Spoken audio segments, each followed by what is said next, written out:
Hi, I'm Reggie Turner. I'm here with Jim Miller, and the FlipSide starts right now.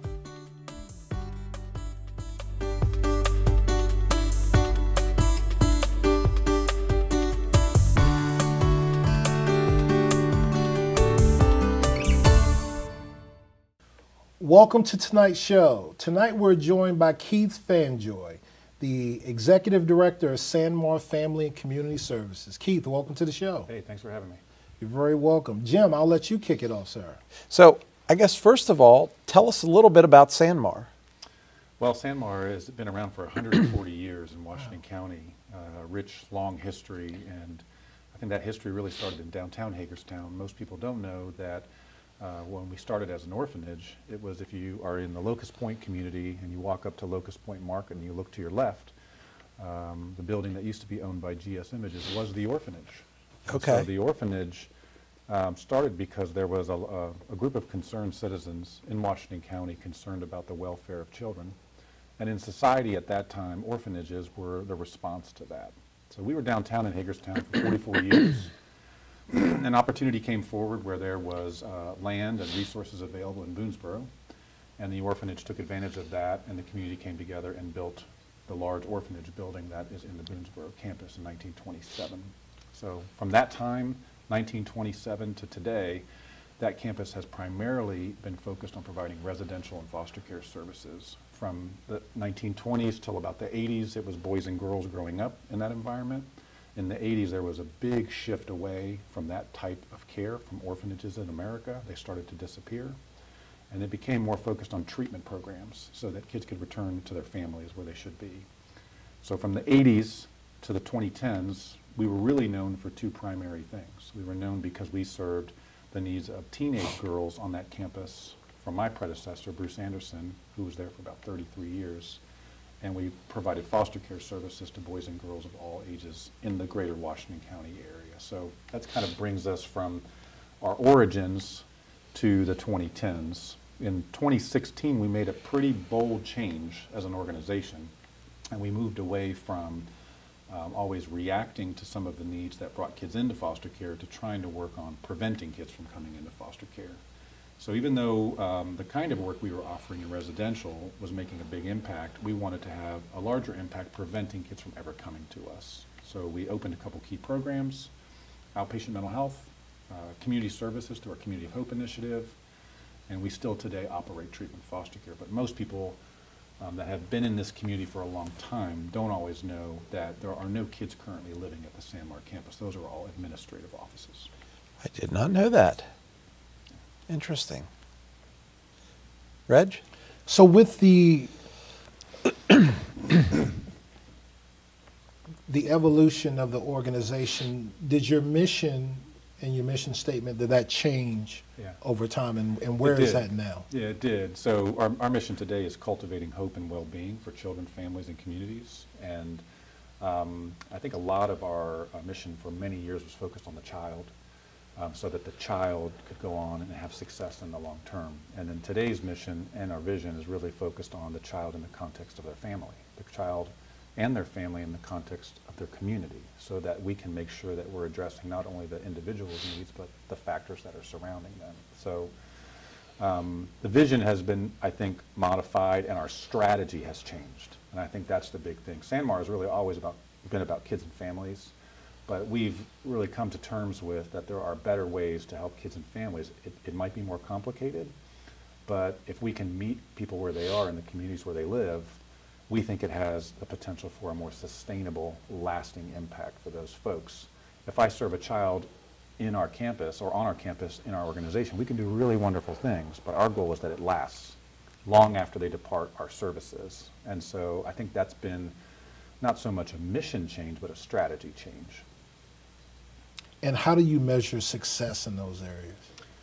That's a big question because we have three different service lines, and each one of them are kind of their own unique department. So traditionally, if someone operates an outpatient mental health center, what they're going to do is have somebody come in with maybe an acute mental health problem. So they may be experiencing anxiety, depression, any number of factors that is disrupting their life. So a positive outcome looks like we assess the concern, we provide mental health services in a variety of ways. It could be talk therapy, medication, any number of things. And success looks like a reduction in those symptoms, right? Someone is feeling better, they're ready to kind of return to some more productive functioning in their life, and it's not disrupting their day-to-day. So that's just one example of how we have to communicate to the general public and insurance companies how our mental health services are making a difference. The other two programs are their own unique animals in terms of how we evaluate success as well. So your campus, though, is more than just the big building. What are the other buildings and how are they used? So we've always, as an agency, responded to needs that have presented themselves to us from the voices of kids. So there have been times on our campus where when we moved to Hagerstown and in the 80s when we became focused on the needs of teenage girls, it was because there was a very limited amount of those services available for teenage girls. There was just a disinvestment in that particular population. So Sandmar shifted to focus only on teenage girls for residential. During that time, when we were serving those teenage girls, there were a variety of needs that came up while we were serving those kids. It could be that a child was in our residential services and for whatever reason, maybe they could not return to their family because of abuse, neglect, or other circumstances. So we created a licensed adoption program for the smaller number of kids that had that need. The same thing was true for some of the other buildings on our campus. So we were seeing kids that had really significant mental health needs at a certain time. So we designed a facility that was focused on really residential services for acute mental health concerns. We did the same thing for emergency shelter placements. There were kids that in the middle of the night had a real concern occur, or maybe there was a situation that led to being involved with juvenile services. And so we provided an alternative to a restrictive detention environment. And so there were some times where kids would go to very restrictive places, hospitals, jails, things like that, and we provided a more home-like environment while they determined what was next. So each thing that we've done on our campus has been because a child needed it. They asked us, or their families or the community asked us. And that's where those additional buildings have come from. The big brick building that people drive by and see, that was the orphanage. But the buildings that are just across Farney Church Road, those during residential days were different types of residential services. What are they used today? Yeah, the building closest to the road was a therapeutic group home, and when we closed our residential services, we opened an outpatient mental health facility in that building. So the therapeutic group home was named after Jack Barr. Right. And Jack was a board member at Sandmar at the time of his passing, and we named it in his memory. And the need for mental health services for that particular population didn't go away. We just changed the strategy to Reggie's question earlier. You know, we went from focusing on the residential portion with the mental health as a component to it's about the mental health there. The buildings that are next to that were the shelter and our former education program that was for the kids on our residential campus. The shelter building is being positioned and redesigned as part of a whole campus makeover that we're launching hopefully this year. So here's the tough question. Yeah. You don't like to talk about you. I've heard that very clearly. I'm the man of mystery. From you, man of mystery. But what brought you to Sandmar? What's your history with Sandmar? Well, I started out, I had my undergraduate degree in social work, and I was a military brat, and then I came to Shepherd University and got my undergraduate degree in social work. And so that's what brought me first to this region from the Baltimore, D.C. area. And so after I completed my undergrad, I went back to Baltimore City, where I was doing a lot of work with inner city youth in East Baltimore at a diagnostic center. And so during that time, I learned a lot about just things that work and things that don't. And at the time when I was getting ready to go to graduate school, ultimately it brought me back in this direction, and I was looking for an opportunity, and Sandmar just happened to be one of the places that I was looking at. When I applied and I interviewed, I was very drawn to the culture of the organization because there were other places that I had worked and other experiences that I had that to be frank, you know when you're in a place that puts kids first, that puts families first, and all the decisions in my early days with Sanmar, it became very clear to me it was about doing right by those families, even when it was hard. And I think that's still true today. That's what has kept me there so long, is the commitment of the staff who, they're about more than just a job. They're there because they really value and care about what happens to these kids and families. Interesting. Now, Sanmar just recently celebrated a significant anniversary. Yeah.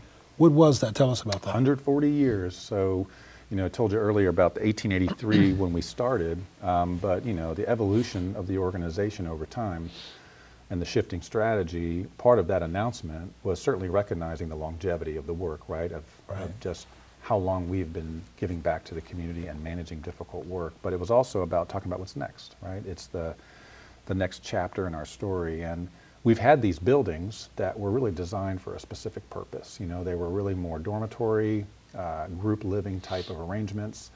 And our shift was really to make sure kids were in their family's home, right? And that we could, if possible, be welcomed into that family's home in a voluntary capacity. Or if children needed to be in foster care, they were in a licensed, trained foster home, not in an institution.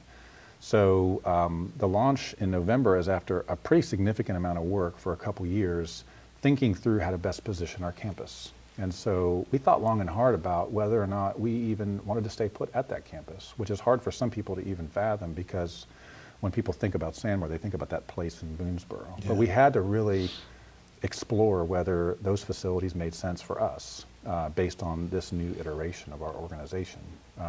After a lot of hard work amongst our board and stakeholders, we came to the realization that we felt that we were a good responder to community needs, and that if we could reposition those facilities and renovate them, that we could respond to key community concerns. And so that decision was made in December of 2022. For the past year, we have been really hard at work analyzing community needs, thinking about how we can best use those facilities. And we've arrived at a point where we think housing is such a key community concern. And if you think about the concerns that, your relatives, friends, and peers may have in finding affordable housing or an apartment that rent is manageable. I've sat in on a variety of meetings of public leaders and private leaders where they're talking about how much the median income is of a family in Washington County, and how much the average price of a home in Washington County is, and where that was 10 years ago. And I think that's a national problem. And so what I would tell anybody is, imagine that you were in foster care. Imagine that you were in foster care and then you were exiting a system that had a lot of supports, and you entered into an environment where you had to try to find an apartment. You had to try to find affordable housing. And so those kids in those circumstances, obviously our preference is they have permanency, that they're with their family, they're not in the system.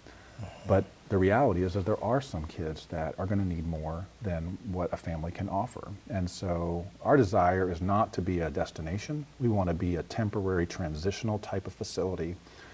But a lot of housing programs for this particular population are kind of on both ends of a spectrum. They're either very short-term, intended to provide temporary shelter and support, or maybe they're too long and they don't allow somebody to launch forward towards their interdependence, right? And so we'd like to design a housing program for kids in this particular bracket that maybe lasts up to 2 years, allows them to generate savings, learn financial skills, learn life skills, and leave with money in their hand, in their bank account, and education that they can use to maybe get a job, and then transition into housing that is lasting and permanent.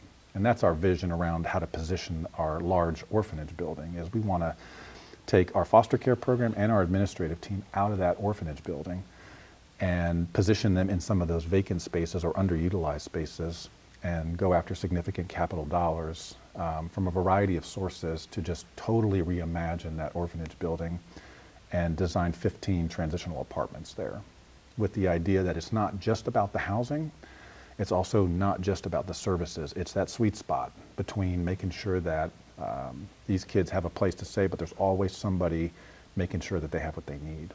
So the foster opportunities for the child, okay, soon to be an adult, what happens, when do they age out of that, I guess is the question. So the federal government and the state of Maryland continues to look at aging out. They keep thinking about how do we best support this vulnerable population of kids. Because the reality is, I don't know about you guys, but at 18 years old, I wasn't ready to be successfully and independent, right? I needed others to help me get there. And so if a young person has been through tremendous trauma and difficulty, and they're turning 18, they already have a big challenge in front of them. So right now, if you are in foster care, on a voluntary basis, you can elect to remain in foster care up until the age of 21. That has been something that has changed in the past decade, to my understanding, and allows children who are ready and want to take advantage of the resource to do so, because there are dollars available for those foster youth. There's a lot of discussion, not only in the state of Maryland, but nationally, about extending the length of the eligibility so that those kids have a much better opportunity, because even if they're not ready at 21, what do resources look like for that Right. group? The historian in me needs to ask this question. With 140 years of amazing history in this community, Yeah. has your organization kind of cataloged that history, obviously from a documentation standpoint of Right. looking at your transitions, and also in regards to photographs and other types of artifacts? Yeah, so we met with the Historical Society because we're probably not the best custodian of those materials. Right. And they're working through how to best manage all the inventory of people like us that may say the same thing. And so we're, at this point, just the keeper of those materials. My preference long-term would be to give that to others. Now, I will say things that are from 1883 to 1950, 1960, that are pieces of information about orphans that were in our care, that were enrolled in our logs. I have less confidentiality concerns about those materials. Right. Pretty much anything after that is a much more sensitive piece of material about families and their legacy and things of that nature. So I think anything that we would consider providing access to, we would need to have some confidence in how it's utilized. Other than that, I would say we have lots of photographs, both old and relatively new. Many of those are can be seen on our campus, in our buildings. Right. But we can be pretty protective about those that have accessed a service that we have no shame about, and we are proud of those that have come through. But not everybody is in a place in their life where they want everyone to know about their journey, you know. So we're pretty protective about making sure that we don't exploit that story in a way that only benefits us. Right. If somebody has had a really great experience in one of our programs and they are in a place where they want to share that story with others, we make sure that they're aware about, hey, you know, this is wonderful that you feel this way. You understand that putting your information out there might be great in the short term, but you may not want that out there in the long term. And once it's out, right? Right.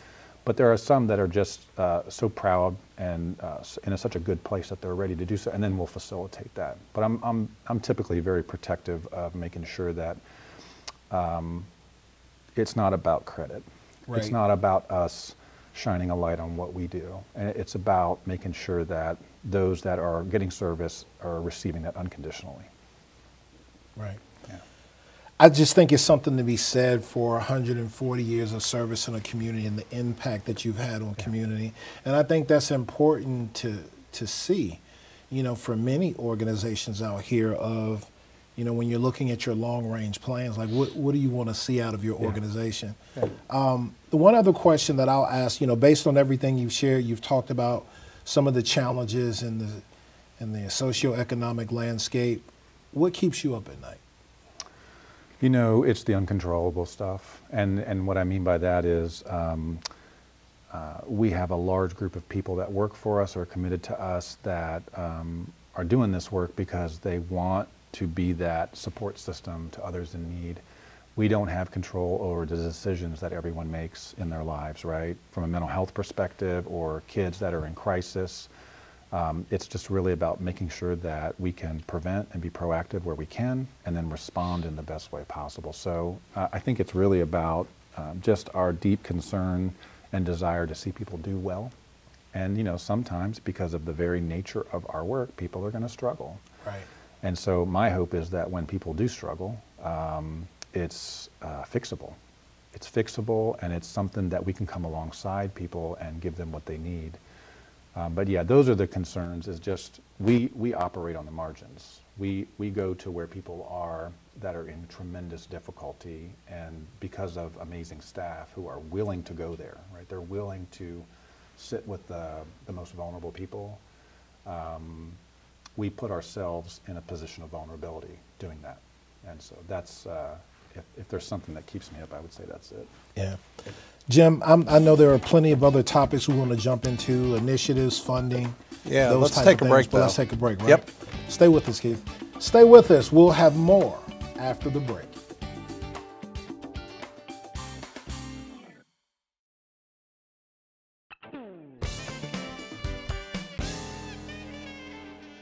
Welcome back to the show. Keith, thank you for staying with us. We want to jump right in and talk a little bit about programs and initiatives that you offer there at Sanmar.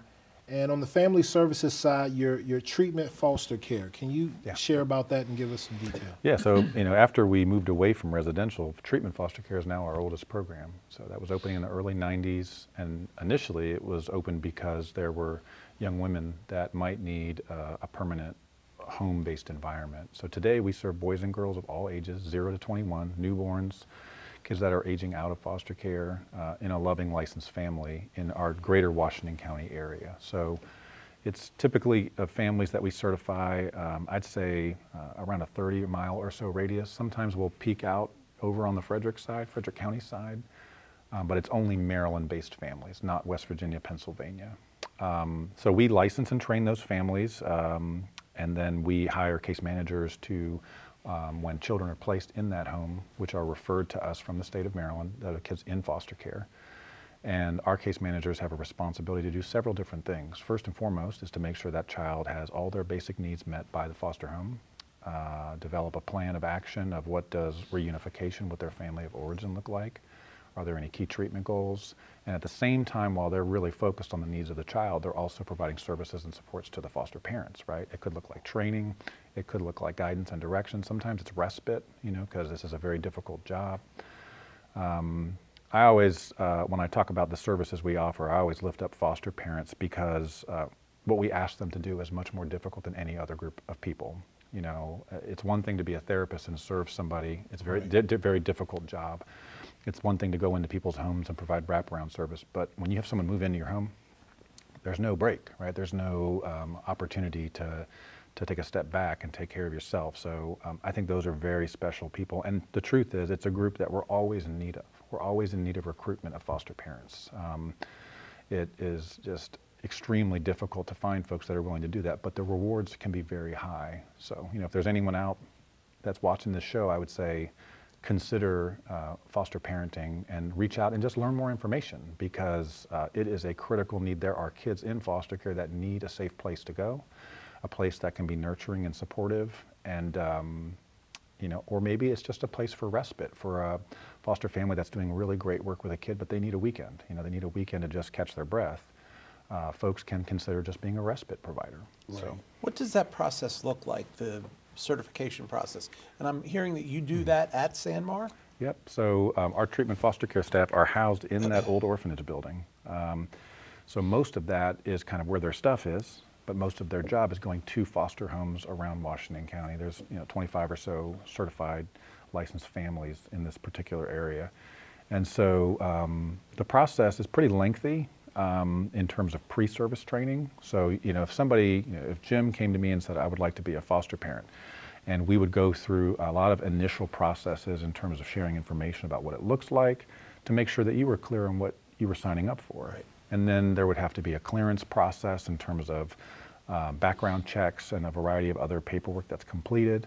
And then we start on this pre-service training journey to go put a lot of different scenarios in front of foster parents about some of the mental health challenges that kids we serve have, or other situations that could come up, so that at least they have an initial sense of what to be ready for. But the reality is that even though we do, I think, a really good job with our licensing and recruiting coordinator and our team with doing that pre-service work, the real learning happens when the child moves in, right? It's like when your child is born, people can tell you all kinds of things about how to be ready, but when that child is put in your arms, it's like, I got to get up at 2 in the Now morning, what? or what? Yeah, it's a different thing. And then our role becomes a dual one for the foster parent. It's support and making sure that our team gives those foster providers what they need, but also accountability to make sure that basic things are in place. Right. Yeah. Yeah. So the people that apply, do you find that they're younger, older, mid? It's really all over the place. I will tell you that we have some younger families, we have some older families that maybe their children are grown and they still want to give back in some way and they have space in their home. We have really amazing families that have a lot of their own kids and there's room for more. And so they've made the commitment as a family to have other children in their care. So there is no specific profile of a foster family. I will say that those that have had some experience with it tend to tell others, and we tend to get some people that learn more about our service because they're around some of our other foster parents, and then they want to learn more and get involved. Challenging but rewarding, I'm sure. Yeah, it's difficult work, but you know that the time and energy that you're putting into it is for a really important cause. So, Excellent. So the next program I see here is Mental Health Services. That's the Jackie Barr Center for Wellbeing. Yep. So I shared earlier that used to be a building where our therapeutic group home was for mental health.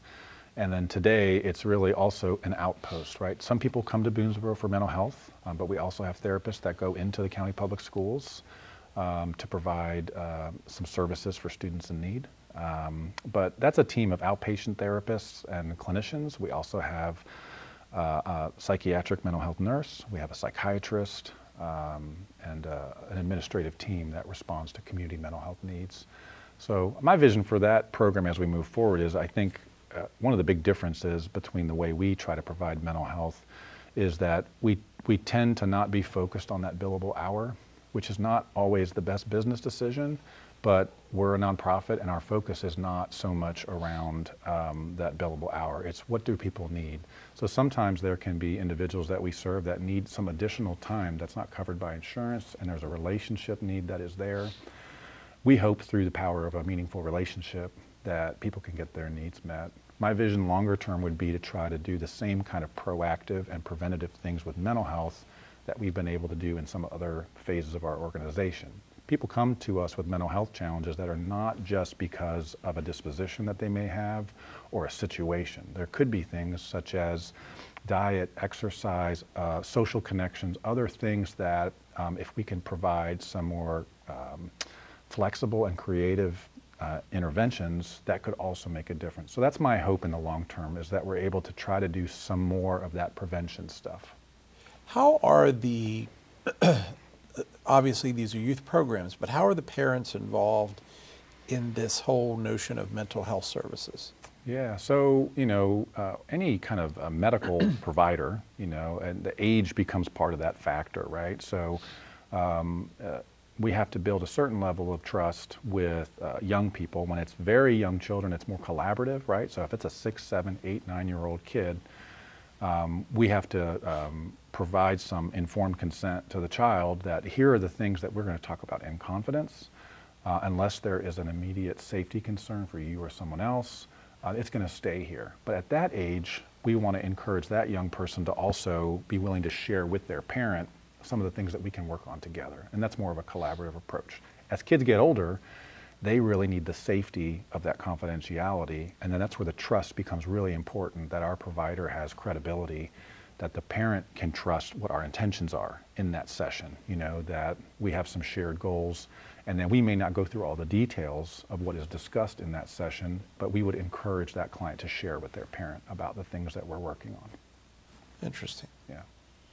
And it looks like your third item that we have here is community service, community of hope. Yeah, so that was a program that was really launched and really led to the transition away from residential services. And so that was really because we were searching for how to prevent kids from ending up in foster care. What can we do to help kids earlier? We need to help them and their parents. We need to help them and their community. So it's a fairly long journey and story we don't have time for today, but what we do have time for is this idea that we brought a lot of community stakeholders together at San Mar in 2014, and we had a series of meetings that were progressively larger, and we looked at some zip code level data that told us not so much this is the area with the greatest concerns, it was that there was some overlapping social indicators that said that there were a variety of community concerns that were affecting kids and families. There were other areas in town as well, but there was momentum as well in this particular part of the community with a new elementary school. There was some development, and we saw it as an opportunity for us to get started in that zip code, to start thinking about how we might come alongside kids and families in that part of town. Once we ended up in the South End, which I think is a very unique story, because I told you the story of where we started. We started walking up to the front door of Locust Point Market, and that's where the orphanage was. 100 years later, we looked at a lot of information that talked about a concentration of social challenges. And there was a bullseye right where the orphanage was. Wow. Yeah. So what that tells you is there is a lot of issues that remain because of a disinvestment in community. And Yes. so how do you go about proactively investing in those areas, which will then reduce the need for investment in reactive services, right? So I think our great challenge with a community like the South End is there is a lot of transient populations. And so let's say we do a really fabulous job with a core group of families, and they actually decide to move out of that particular zip code. How do we create a lasting impact in that community with those families that have evolved and made those steps forward? And so what is often happening is maybe a family gets stronger, they take steps forward, and then new families enter the community that have a lot of social challenges. So I think the good news is that we're there, and we're able to be responders to families that have significant needs. The flip side of the Community of Hope work is we don't only want to be focused on responding to these family crises. We want to create an environment that is vibrant, an environment that is positive, that people want to be a part of. So when we first started the Community of Hope, it was often said, that this is a community you drive through. Keep the windows up when you drive through this part of town. And my intentions as we talk to families and stakeholders is that we want to make this a community that people stop at and park at and do things, Yes. and particularly families, because that is our focus. We want families to plant their roots here and do great things here. And so we've done a variety of activities, right? We've done block parties and community baby showers and educational activities that have ultimately just created these doses of positive opportunities for families. And we think that the more you do of that, it creates that weave, that quilt of opportunities that bring communities together. That's the idea. When you look at areas, zip codes, what are some of the demographics that you can point to that gives you a pretty good sense that you're gonna have a high concentration? A high concentration of poverty, or when you... Or a high concentration of a population that really needs your services? Yeah, so I would say that if we're focusing on reactive information, right, you're going to look at things like poor health outcomes for children and families in a particular neighborhood. You're going to look at socioeconomic information about low wages. You could also see things that are maybe demographics of single families, single parent households. Yes. That also have other types of needs that are not typically in a stronger area. I was raised by a single parent, so I don't think that needs to be an indicator of my success, but there's a variety of indicators that I think are a reflection of challenges. Renters versus owners? Exactly. Yeah, Those those are all different things that I think that our challenge becomes which indicator do we want to target and try to take some ownership of. And when you are doing a community-wide initiative, it's hard to both take credit or take responsibility for a large-scale intervention, because we know what we're doing with that family. We know the impact we're having and seeing their progression because they're communicating that with us. But there may be a lot of other community level factors that are improving the community or causing more problems. Even when you take steps forward, an example could look like, man, we're really making progress here, and then drugs come into that community. And there's a crime wave that impacts that particular part of town. So we can look at that and say, oh, we're not effective in our intervention. Well, it's like, well, that's not related to what we're doing, right? It's impacting what we're doing, because now we have families that are impacted by substances. We have communities and kids that are impacted by crime and violence. But that's a great challenge we have. So we focus really more on measuring kind of the pre-post impact with family, right? This is what this family came to us, and this is particular with the Bester Community of Hope. When they come to us, these are the challenges. After they leave, were we able to respond and address their primary concern and these other protective factors that they have. The community-wide events and the activities, they create more of a sense of community. They create more of a neighborhood identity around things that are more positive and that there are more opportunities here, which I think is harder to define other than surveying families door to door. Yeah. The notion of community of hope, there are obviously things that come to you through these children that are not in your purview to solve. If someone has problems, you know, putting food on the table or something like that, how do you deal with those tangential issues? It's all related. So I would say that if we get a referral for a young person or a family in crisis, they're going to identify to us what is important to them. And that's where we need to start, right? So I can't impose what I think needs to happen. I really need to say, if someone says, I really need groceries, or I really need a place for my kid to go on Saturdays because I got to work, whatever that is, that's where we need to start. And the challenge, I think, is sometimes funding is not flexible like that. Funding does not allow community organizations and people who live here to respond in the way that families are asking. So our great role is to advocate and try to navigate complicated funding streams to make sure that people don't have to. They can just say, this is what I need, and we can say, here's how we do it. They don't have to go through the ups and downs of eligibility and all that. So our primary eligibility for that particular program is if you live in this particular catchment, this south end, which the map is on the website, and you have a minor child, you're eligible. And whatever it is, as long as it's going to lead towards stronger families and kids having better outcomes, we're going to respond to it. Typically, the referrals that we are getting are for families that are impacted by the circumstances of poverty, which are about us trying to allocate and find resources. But there are also times when there are child safety concerns or families that are really struggling with homelessness or substance use. And so those become much more complicated things that we want to try to come alongside the family with.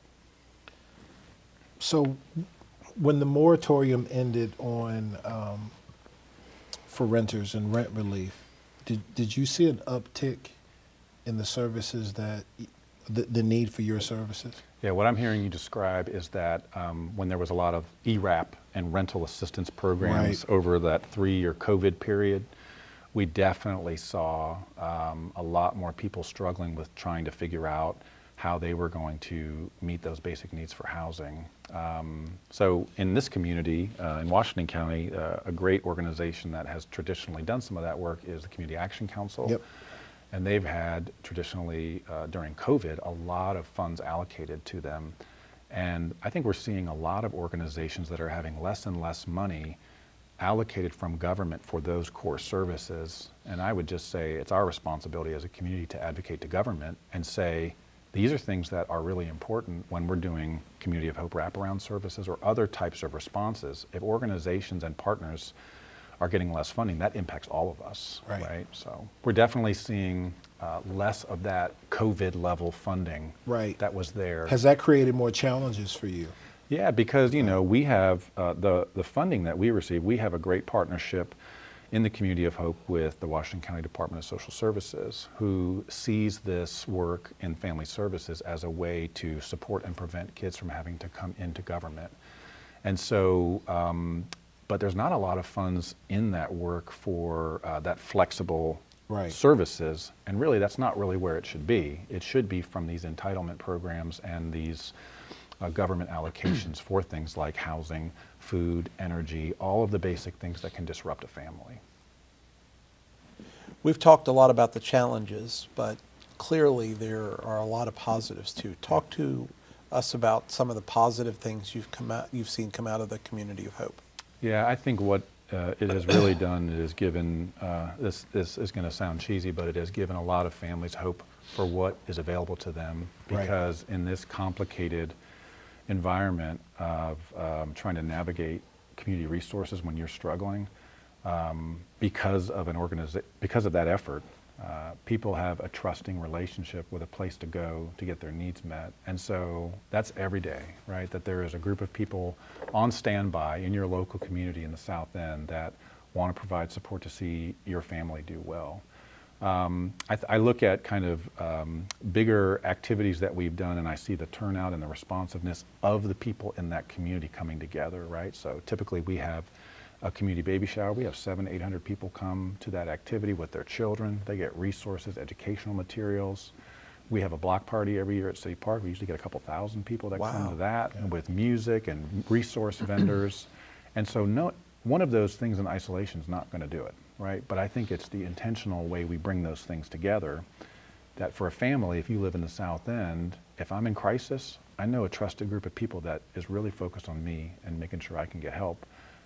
But we're also creating opportunities in that neighborhood that we're not there before we were doing that. You know, we're on our 8th annual block party, our 8th annual Baby Palooza. We have a large educational seminar we do every year, and it's now moved up to the Maryland Theater because we sometimes have 500 or 600 people attend that. So I think it's really about access to opportunities that were not there before. Speaking of opportunities, rumor has that you have a new program starting in 2025. Talk to us about that. Yeah, so that's the Keith timeline. The other more practical people might say it's longer, but I think you have to have a goal. So because we've spent several years thinking about how to position our facilities, we were able to identify this need for transitional housing for youth that are exiting systems of care. And so, I shared earlier that our original intentions here and our start will be with the same population that we have years of expertise with, which is transition-age females. And so young ladies 18 to 21, maybe eventually 18 to 24, can utilize both housing and supportive services in an apartment-based model. And so independent living as a program is available in other parts of the state of Maryland, but there are very limited services like that in the Western Maryland region. And so oftentimes kids have to go down the road to get that, or they're in very difficult circumstances trying to find that. And so we want to bring all of that service in one spot, with the idea is that it can offer a safety net, a bridge between exiting foster care and interdependence in adulthood. And I'm seeing here the other initiative you're going to have for 2025 is a capital campaign. Yeah, that's starting now. This is not an inexpensive thing to reimagine our campus, but it is much more cost effective to renovate than it is to build new. And so the beauty of where we are today is that we own all of our buildings. And it's really about renovating our former orphanage site. That's going to be where the most cost is in. And our projections today for the entire project to renovate the entire campus is about $7.5 million. Most of that expense is built into building this apartment building in the old Finley orphanage facility. The rest of the funds will go to reposition all of the remaining buildings so that they can be ready for those conversions of staff, office staff, into former group homes. Gotcha. I want to jump into that a little bit more, but let's take another quick break, shall we? Yeah. All right, stay with us. We'll have more of the flip side after the break.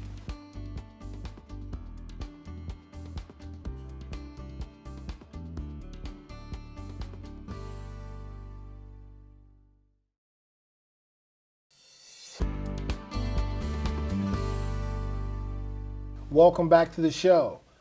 Keith, thank you for staying with us. We'd stopped off just starting to talk about your capital campaign. You threw the number out there right before we cut. About 7.5 million is what you're trying to raise, and I would imagine with that big number, you're looking at all sources. You're looking at state. You're looking at federal. You're looking at the private sector as well, all being able to contribute to that. It's going to take everybody, you know, and so what's clear is that there is a major need, and you have an organization in Sanmar that's ready to put time and energy into trying to help solve that challenge. And so the biggest need that we have is to reposition our facilities, right? So you're 100% right that it'll be a blend of all levels to try to fund that kind of capital project. So we are actively in discussions with State of Maryland. We're looking at some federal dollars, but I think that it'll also be for foundations and people that have some significant resources that they want to contribute to a cause like that that's meaningful to them. I think for the people in the general public that want to think about how to give back, as we launch this capital campaign, you know, this is a tangible, put your hands on and see kind of output, right? When you give us these dollars and it can go towards this transitional housing, you'll be able to see it yourself, you know. So much of the funding that we utilize is for services, right? Working with families day in and day out that often go unseen because of the nature of the work. So there's definitely a need for any number of ways that folks want to give. They can just go to sanmarhope.org and reach out to our development team. But it's a tremendous cause, but it's going to take all levels because government needs to see a local right, they want to see the local support. Yeah, like is your community with this? Yep. And then I think the community can't imagine about how to take on such a big cost, right? Because it's really not just a local issue, it's a broader issue. And so the good news is I think there's an opportunity, if we're able to communicate this well, that government can pick up a good amount of what this costs. But we need the community to get behind it and participate in that fundraising. Right. So. Yeah, the community piece is going to be important, especially, you know, when you look at things from a state level, you're talking about a structural deficit that we have. So the free flowing of dollars that have come into our community is going to be a lot less in the next few years. I have an easy answer to that for government, which is you can pay now or you can pay later. You know, yes. And so I recognize that from a cash flow standpoint, it might be tight. Do you want to pay less now, or do you want to pay more money for all of the things that are a result of us not doing something? Jim, the ironic thing about him saying that, we had Judge David Young, the president of the Robert W. Johnson Community Center, say the exact same thing when he was talking about the community center and building that up. That's right. In the community. You can pay now, you can pay later. That's right. Absolutely. And it's cheaper. So in terms of the capital campaign, you'll have different donor levels? Yeah, I think that we have a wonderful director of development named Elisa Mabina, and I think that there's no gift too small, you know, that it all adds up. $10 is $10. $10 is $10, and then if a lot of people give $10, that's $100, and those things have a way of building. And it's also about the message that's given from that small gift, right? Our community is with us. We have X number of donors. Right. But I think that one of the signature ways that we're looking at larger corporations and organizations is we're going to have 15 apartments, and we're also going to have different amenities there. We will have dollar values attached to each room that corporations can think about giving for each room, as well as some of these common areas. But you know, we're going to have to use, on the public side, about $1 million. We're going to have to work with our local community to raise that number. And when does that officially start? So again, this is Keith's timeline, but my hope is to have us with shovels and hats in August. And so we've spent a year and a half aggressively pulling together the visualizations, the blueprints, the cost estimates, talking with a lot of different folks. We've had a great partner in Goldsmith & Associates. They're a local architectural firm. And so we feel really confident that if we have these resources, we're ready to roll. We'll have to relocate some folks on our campus, and there'll be some pardon our dust period of time. But you know, once I have these resources, we're ready to go. Well, we hope you will come back and see us and kick it off here. Sounds good. So we have done that before, and it hopefully we can build some momentum around it for you. Yeah, absolutely. So let's talk about funding. How, obviously, services, I'm assuming some are paid for either by insurance or through the patient, if you will, or the person served. What are the other funding sources you have? Yeah, so over our history, I think it was a lot more simplified. You know, it was like one funding stream to pay for children in care. That's not really the way of the world today, you know, and so each department has their own funding mechanism. So for mental health, it's primarily through public insurance. The population that we're primarily serving is lower income families. And we do also take some private insurance. For our foster care program, we receive funds for a child that's in foster care from the state of Maryland because we're a licensed foster care agency. When a child is in need of assistance, that opens up some dollars from state government to fund the needs of that child in the foster home.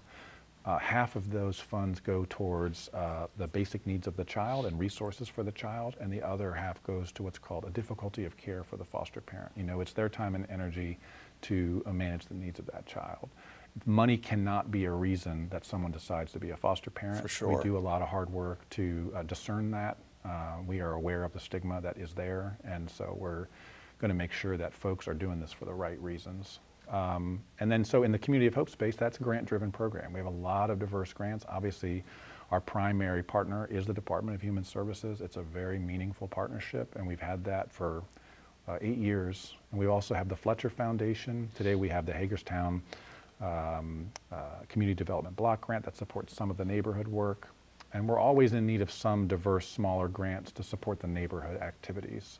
But it's a lot of different funding streams that are required, and means that you have to have financial people that are willing to put one hat on and do it one way, and then they're looking at a different funding stream and they're doing it a different way. And so we also can't chase the money. The money has to align with what we're trying to do. And so the more we can find people that are willing to invest in the work because they believe in it and it aligns with their goals, it's a good fit. Fundraisers. Yeah. I know of one. Yeah. There may be more. Tell us about your fundraisers. Well, we have one that most people know about, which is the Great Bicycle Tour, which is the entire length of the historic C&O Canal. Reggie signed up. I don't know if you saw that. He's doing 185 miles in July. Excellent. Yeah. Yeah. So I haven't told my legs yet. yeah, yeah. So the Great Bicycle Tour, and people can go to sanmartgbt.org. That was really an event that 37 years ago started because my predecessor, Bruce Anderson, who was the CEO for 33 years, was an avid cyclist. He loved cycling. And as he was really sharing that passion with some of the kids on our campus, they said, we want to go with you on a cycling adventure on the C&O, because he was planning on doing the whole thing. And so he put a lot of boundaries around that and said, no, we can't do that, that's for me. And the kids became insistent that they wanted to participate. And so Bruce provided some requirements for the staff to be involved and what that would look like, basically taking them out to different sections and then coming back to the campus each day over a 4-day period. And then they successfully rode the 4-day, 185-mile bike ride. And so that first event, I'm trying to remember if that was 1988. Bruce would be here. He would tell you exactly those details. But that first year was the real first ride, but the actual first fundraiser, because it took resources from the community for us to do the one that Bruce did with the girls. Right. The people had to donate some food and different resources for the kids to do that. And so in 1989, Bruce decided, you know, this is a great activity. We think we can maybe raise some dollars for the work we do. And that was TGBT the first year. And so since that time, each year we bring 150 plus people, and we, for 4 days, do all of the work other than riding the bike. So we charter bus them to Cumberland. Their bike is waiting for them. When they get on their bike, every 10 miles, we're there at a station with food and supplies and materials. There are bike mechanics, great guys from, and ladies from Wheelbase Bicycles in Frederick. And we follow the riders throughout that 4-day period. And there are camping days and hotel days, and then they return on Tuesday after they complete the ride in Washington, D.C. So they'll have this significant accomplishment of overcoming great challenges of doing the whole canal, but they also get to do it with a great group of fun people for a good cause. So each rider raises funds towards their registration fee. But they can go well over that because they'll be rewarded with different prizes for more giving. So last year was our most successful year we've had, and each year it's been progressively better. It was over $130,000 Wow. we were able to raise from that. Wow. And those are flexible dollars that, you know, a nonprofit, most that That's are gold. operating, you need the flexibility in your Yeah. budget to be able to do the things, you know, that sometimes government doesn't fully fund. You talked early on about the client who needs that That's extra right. half hour Yeah. of counseling or whatever. Yeah. Excellent. Flexibility is key in the work. It doesn't mean, you know, we're going to be as transparent and accountable as we can possibly be to the community. It's very important. But at the same time, we also need to be driven by the needs of the people we serve, right? And so we have to be the people that are the bridge between the restrictions of government and the needs of the client. We have about 2 minutes left on Yeah. the show, and I want to get into this annual training seminar. Yeah. You referred to it earlier in the program. Talk to us about that. Yeah, so each year we have a different title for it, but we've been doing it for 8 years. This year's event is called Balance, Striving for Progress for Children and Families, and it'll be at the Maryland Theater. It's a 4-hour event each year, and we try to jam-pack a lot of good information for those that are helping children and families in our community so that we can try to strive towards doing this in unison. We all come to this with different needs, right? So teachers, health professionals, clergy, so many different people are serving children and families. And so what this event does is bring together a lot of thought leaders in the work of how to help children and families be successful. And it also brings the community together. It's those that are doing the work because we have each other, right? This year we have some really fabulous speakers, and we've been very fortunate in recent years to have some really national leading speakers. So the one that is most well known is Dave Pelzer. He's the author of a very famous book called A Child Called It, about a child that overcame tremendous adversity through the help of others. But we also have national leaders, including Rebecca Jones-Gaston. She's the head of Child Welfare in America. We have Dr. William Bell. He is the head of the Casey Family Programs, which is the largest operating foundation for child welfare in America, and other great speakers. So that's a ticketed event. Folks can come to that. It's not a fundraiser. That is really just a break-even program that's to catalyze conversations and progress together. Excellent. Excellent. Keith Fanjoy, You got it. Executive Director of Sanmar Family and Community Services. Thank you much, and we look forward to seeing your vision come to fruition and Thank you. all the impact that you do for communities. Well, that is all the time that we have for tonight. We hope that you'll like us on Facebook, follow us on Twitter, and send us your comments to feedback@theflipsidetv.com. That is feedback@theflipsidetv.com. But most importantly, join us again next week for another episode of The Flip Side.